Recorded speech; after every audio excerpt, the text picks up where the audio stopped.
Fala galera, tudo bem com vocês? A aula de hoje é sobre a segunda lei de Mendel, que é também chamada de lei da segregação independente. Nessa aula a gente vai estudar os conceitos e aprender a realizar cruzamentos quando aparecer esse tipo de questão. Olha só, a segunda lei de Mendel é baseada no princípio de que eu tenho duas características pelo menos sendo estudadas. E essas características são determinadas por diferentes alelos, tá? Como assim, Paulinho? Porque um par de alelos pode determinar mais de uma característica. É o que acontece na pleiotropia. Mas aqui não. Essas características vão ser determinadas por diferentes alelos. Então, digamos, tem duas características. Uma é determinada por A, outra é determinada por B. E esses alelos têm que estar localizados em cromossomos diferentes e não homólogos. Tá, vou te mostrar aqui. Olha só. Eu tenho um indivíduo que ele é Azão, Azinho, Bzão, Bzinho. Digamos que o alelo Azão determine cor dos olhos. E o alelo Bzão determine características relacionadas à cor da pele. São genes distintos, alelos distintos também.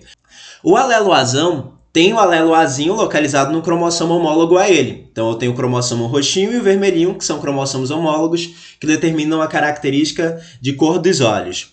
Já a característica cor da pele está localizada em outro cromossomo não homólogo, que está representado aqui pela cor azul.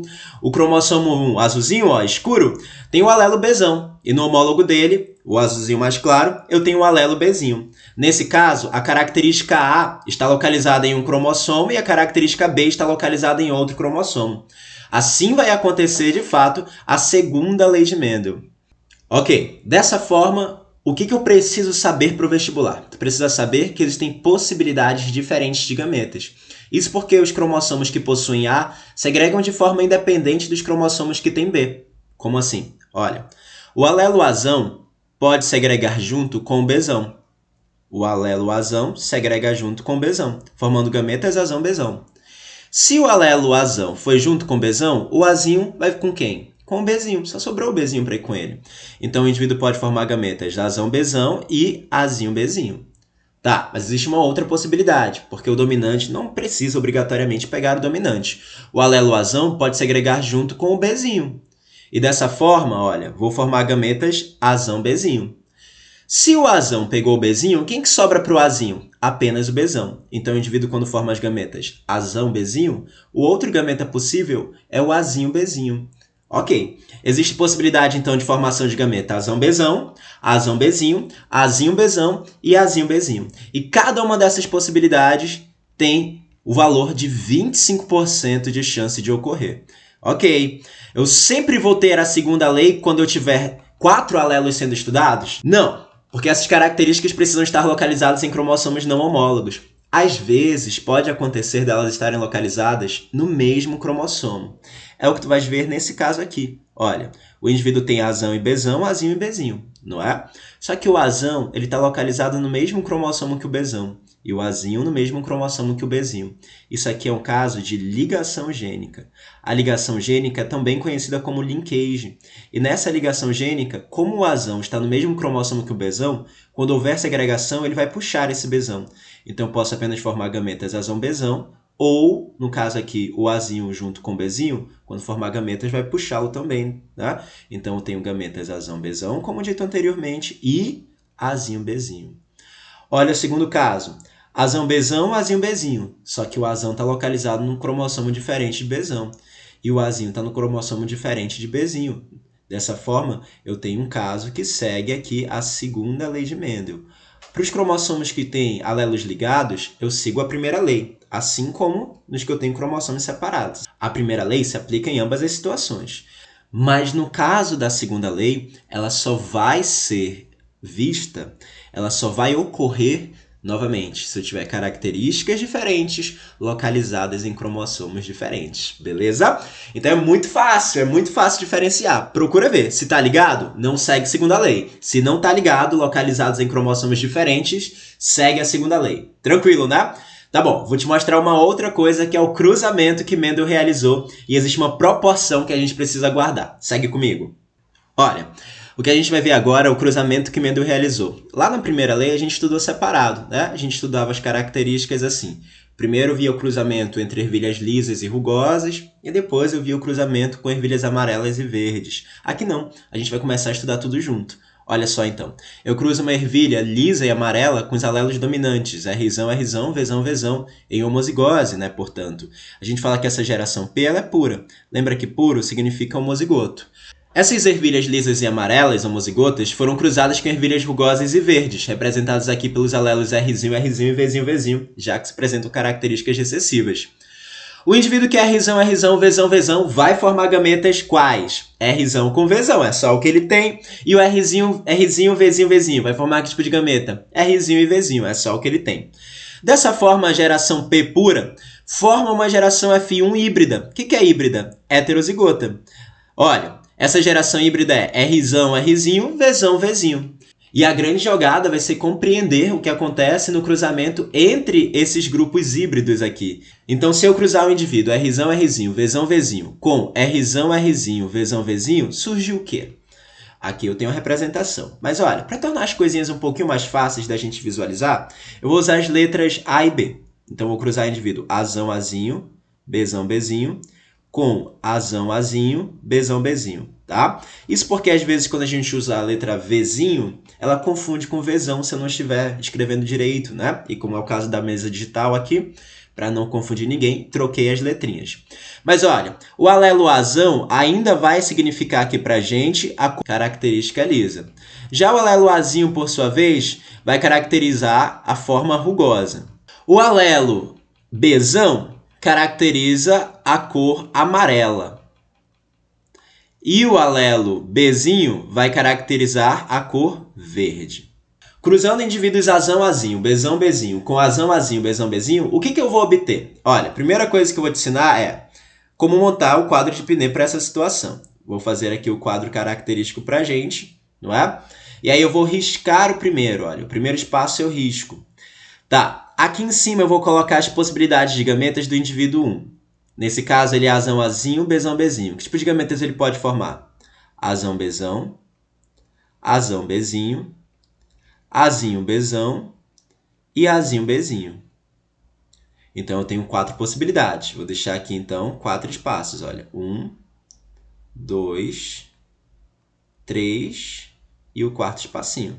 Vou colocar aqui, então, Azão, Bzão, Azão, Bzinho, Azinho, Bzão e Azinho, Bzinho. Tá, para o indivíduo 2, que está aqui representado, ele é Azão, Azinho, Bzão, Bzinho. Vai formar os mesmos tipos de gametas, né? Então, tem 4 possibilidades. Olha, vou deixar 4 linhas. 1, 2, 3 e aqui vai ficar a quarta. Vou aumentar mais um pouquinho essas colunas, então, para caber a quarta possibilidade. Então, olha, Azão, Bzão, que é a possibilidade de gameta 1, Azão, Bzinho, Azinho, Bzão e Azinho, Bzinho.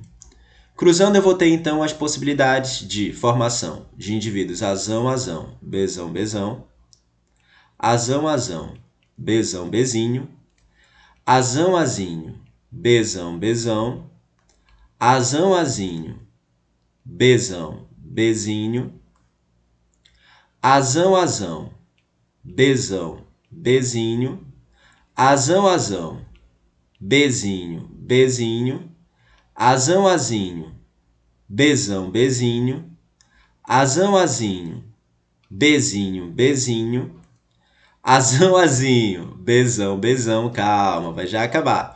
Azão, Azinho, Bzão, Bzinho, Azinho, Azinho, Bzão, Bzinho, Azinho, Azinho, Bzão, Bzinho e Azão, Azinho, Bzão, Bzinho, Azão, Azinho, Bzinho, Bzinho, Azinho, Azinho, Bzão, Bzinho e Azinho, Azinho, Bzinho, Bzinho.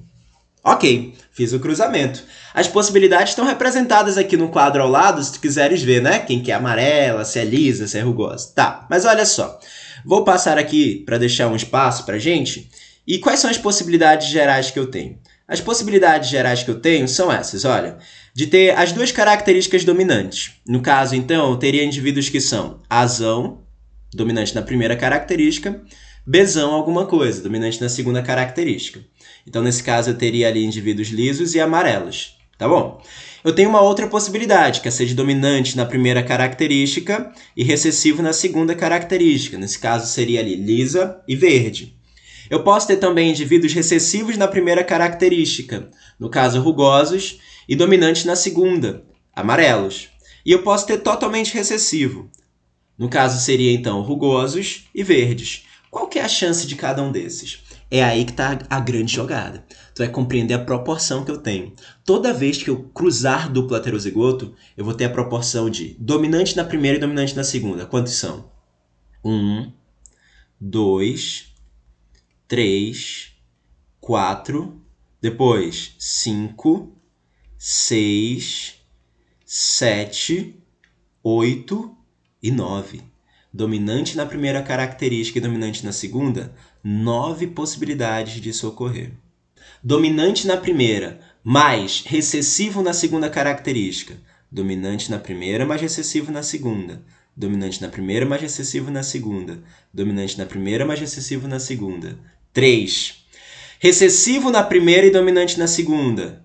Olha, 3 possibilidades também. E totalmente recessivo, apenas uma.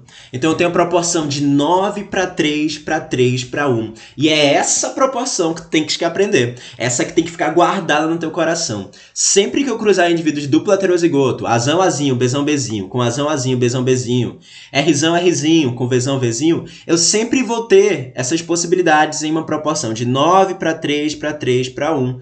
Sempre que eu cruzo duplo heterozigoto com duplo heterozigoto, eu tenho 9 dominante na primeira e dominante na segunda característica. 3 dominante na primeira e recessivo na segunda característica. 3 recessivo na primeira e dominante na segunda. E 1 totalmente recessivo. Para finalizar a aula de hoje, eu preciso te ensinar também a calcular a quantidade de gametas possíveis que existem para um indivíduo. Olha só. Para eu calcular o número de gametas possíveis, eu uso uma fórmula. Essa fórmula vai ser assim, 2 elevado a n, onde n é o número de pares heterozigotos. Então, o número de pares heterozigotos. Como assim, Paulinho? Número de pares heterozigotos. É assim, olha. Digamos que eu fale para ti que existe um indivíduo que ele é Azão, Azinho, Bzão, Bzinho, Czão, Czinho, Dzão, Dzinho, Ezão, Ezão. Quantos gametas possíveis existem aqui? Aí tu vai fazer Azão, Bzão, Czão, Dzão e Ezão. Paulo, primeira possibilidade. Azão, Bzinho, Czão, Dzão, Ezão. Não, claro que não. Se ele pedir só o número de gametas possíveis e não quais os tipos, tu vai fazer 2 elevado a n e contar o número de pares heterozigotos. Aqui eu tenho 1, 2, 3, 4. Quanto que é 2 elevado à quarta, portanto? 2 à quarta é 16. Então, tem 16 possibilidades. Se eu tenho um indivíduo assim, ó, Azão, Azinho, Bzão, Bzinho, que a gente fez ainda agora, né? O número de pares heterozigotos é quanto? Não são 2? 2 elevado a 2, que vai dar 4. 4 possibilidades, que é aquele Azão, Bzão, Azão, Bzinho, Azinho, Bzão e Azinho, Bzinho. Se aparecesse na tua prova uma coisa gigante, tipo assim, ó, Azão, Azão, Bzão, Bzão, Czão, Czão, Dzão, Dzão, Ezão, Ezão, Fzão, Fzão. E pareceu um E agora, né? Fzão, Fzão. Gzão, Gzão. Hzão, Hzão. Gigantesco, né? Quantos gametas possíveis tem aqui? Tem algum par heterozigoto? Não tem. Então é 2 elevado a 0. 2 elevado a 0 é 1. Só teria uma possibilidade, tá? Então sempre procura o número de pares heterozigotos. Faz o 2 elevado ao número desses pares, tu vai achar as possibilidades de gametas que eu tenho, o número total. Dessa forma, é isso. Na primeira teoria, relacionada a esse assunto, tá tudo resolvido. Ainda vou te ensinar sobre alelos epistáticos, quando chegar questões desse assunto, e vou te ensinar também como que resolve questões. Então, espera mais um pouquinho, que já já a gente se encontra.